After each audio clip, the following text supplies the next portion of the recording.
অহনাকে আমি যখন সিনেমাতে নিই তখন অহনা ছবির জন্য ঠিক ছিল, তার ফিটনেস ফিগার যেটা ছিল যথার্থই ছিল।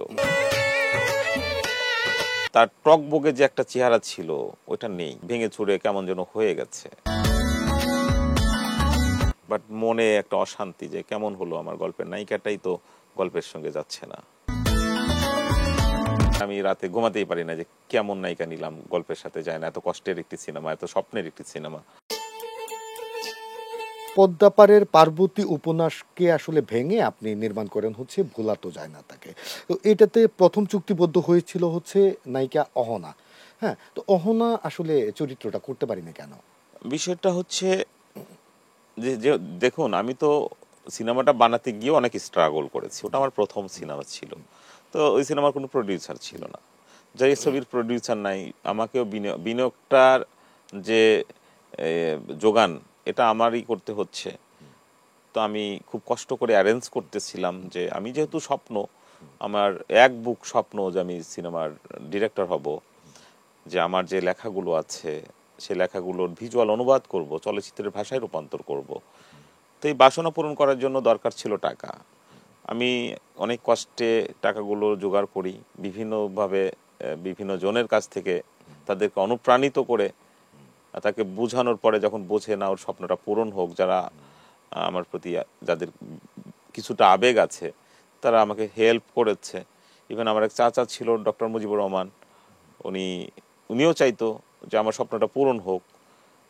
তো আমি অনেক কষ্টে যখন একটা পর্যায়ে গেলাম, সিনেমা বানানোর মতো যখন অর্থকড়ির একটা যোগান এসে গেল, অহনাকে আমি যখন সিনেমাতে নিই তখন অহনা ছবির জন্য ঠিক ছিল।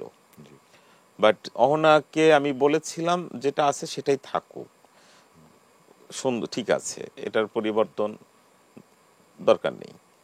তার ফিটনেস ফিগার যেটা ছিল যথার্থই ছিল।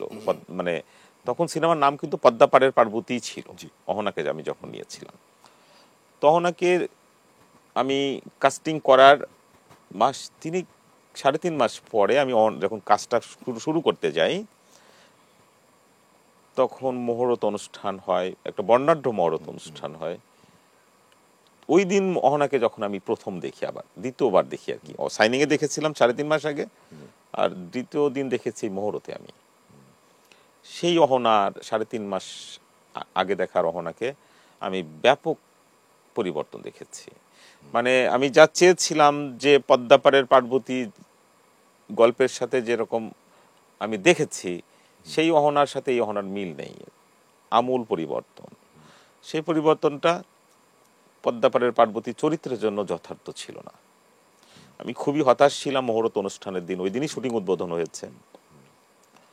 আমি আমার যে কষ্ট, মানে ভীষণ কষ্ট পাচ্ছি যখন এমন হলো কেন, মানে তার টকবগে যে একটা চেহারা ছিল ওটা নেই, ভেঙে চুরে কেমন যেন হয়ে গেছে। আমি জানি না কেন হয়েছে, ইচ্ছে করেই করেছে কিনা সেরকম আমি জানি না, বাট আমি তো এটা চাইনি। পরবর্তীতে ওই দিন শুটিং করি, পরের দিন শুটিং করার আয়োজনও ঠিক রাখি, বাট মনে একটা অশান্তি যে কেমন হলো, আমার গল্পের নায়িকাটাই তো গল্পের সঙ্গে যাচ্ছে না। বাট একই দিনে শুটিং করার আগে, আমি শুটিং করছিলাম BSMMU হাসপাতাল, মানে সাবেক পিজি হাসপাতালের মধ্যে শুটিং করছি।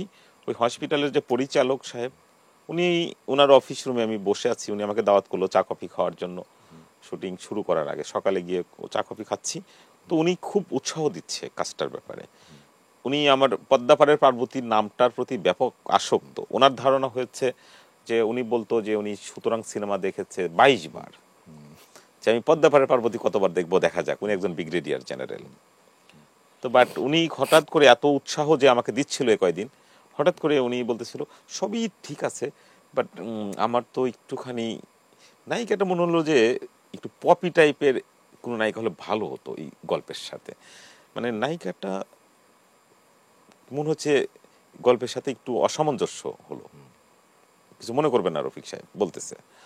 আমি বললাম যে আপনি আমার মনের কথাটাই বললেন। আমি গতকাল থেকে অশান্তির মধ্যে আছি নায়িকার বর্তমান চেহারা নিয়ে। আমি খুবই অশান্তি বলতে পারেন, আমি রাতে ঘুমাতেই পারি না যে কেমন নায়িকা নিলাম, গল্পের সাথে যায় না, এত কষ্টের একটি সিনেমা, এত স্বপ্নের একটি সিনেমা। বলছে যে আপনি তাহলে আমার মতো ভেবেছেন? বললাম জি। আমার তখন মনে হলো যে আমার যা লস, 2 দিন শুটিং বাবু যা হয়েছে হয়ে যাক, কিন্তু কাজটার ক্ষতি করে লাভ নেই। তখন আলটিমেটলি আমি আমার অ্যাসিস্ট্যান্ট প্রধান সহকারীকে ডাকলাম, আমি আমার হিরোকে ডাকলাম, নীরবকে। নীরব, বিষয়টা এরকম, আমি যা 2 দিন আপনার সাথে শেয়ার করতেছিলাম যে কেমন হলো নায়িকাটা, কেমন হলো, ভালো হলো না, ওর অহনার চেহারা তো আগের মতো নাই।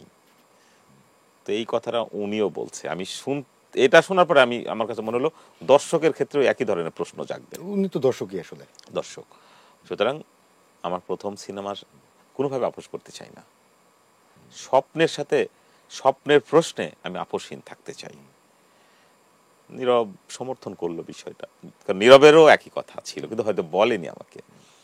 তো আমার চিফ অ্যাসিস্ট্যান্টকে বললাম আপনি কি বলেন? বলছে আমারও তো, যেটা আমারও মনে হয় সিদ্ধান্ত ঘোরালে ভালোই হয়। আমি বললাম তাহলে শুটিং ক্যান্সেল করেন, আজকে অহনাকে, এখনো যেহেতু অহনা আসে নাই, অহনাকে আপনার ফোন দিয়ে বলে দেন আসতে হবে না, পরবর্তী ডেট জানানো হবে।